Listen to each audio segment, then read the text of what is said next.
the AFC West. That's a minefield, bro. That sucks. Well, the minefield, but there's a ton of question marks. Like, think about it. Denver, new coach, that great defense that Fangio was a big part of, gone. New quarterback, is he going to jive? Right, a lot of question marks there.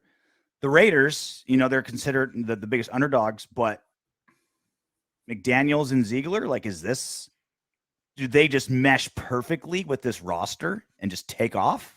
Right, like, have they absorbed all of the Belichick and Kraft and New England mojo and just like bring it all to Las Vegas, and they're just like crushing it?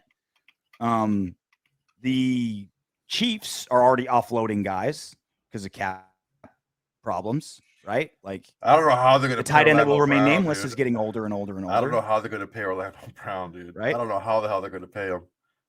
So, like, that's happening. The Chargers, I do not believe in their coach at all. He's supposed to be some like defensive genius, and their defense was worse last season. It had been in forever, right? Yeah.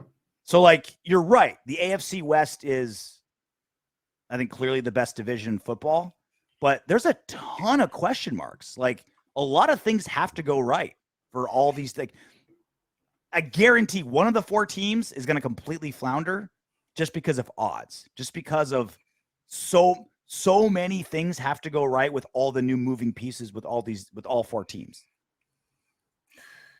The thing is, you have erasers on every team.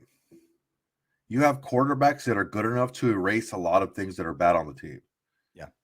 And that's the thing, is like, if you have, like, Baker Mayfield isn't a good eraser. He's just not that good. He's not, I mean, I'm not saying he's not a good quarterback, but he's not that good to be an eraser. He's not an eraser. When you have a number 2 pencil, and when you erase too hard and the whole eraser falls off and then you just like scratching the paper, that's Baker Mayfield.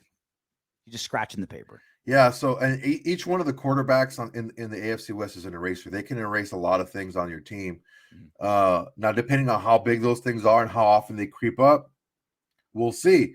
But yeah, there's a lot of question marks going on there. But there's a lot of question marks in the league every year with injuries and how things play out and the movement in coaching staffs and stuff like that. But ultimately, teams with good players win games, man, and there's a lot of good players in this division. There's less continuity in this division than for how good the division is. You know what I mean? Yeah. There's I got something in my eye. Multiple new coaches, right? New head coach for the Raiders, new head coach for the Broncos, only a second-year coach for the Chargers.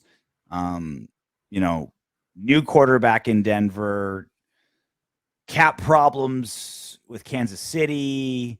It's like, the Roosters are coming home to roost. I mean, it's going to be like a lot of things have to line up for these teams to really pan out, right? So like, it's one thing for, like, that's why no matter how like good the Raiders do in spurts over the last few years, like they'll start out hot, they still like never are good odds to win the Super Bowl ever. Even after like 2016, even after this season, 10-win season, when Derek Carr's lights out, or like the random times, the 15 years, the 10 years before Carr, we'd maybe start hot. No bookies took them seriously because they were never consistently good. There's no continuity with the Raiders. They'd spark, but bookies don't count that, right?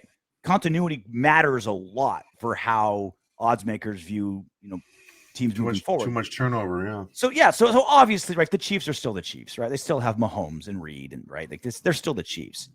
A lot of question marks though with that cap. How much of the Chiefs are they going to be? Chargers drastically underplayed their talent last season.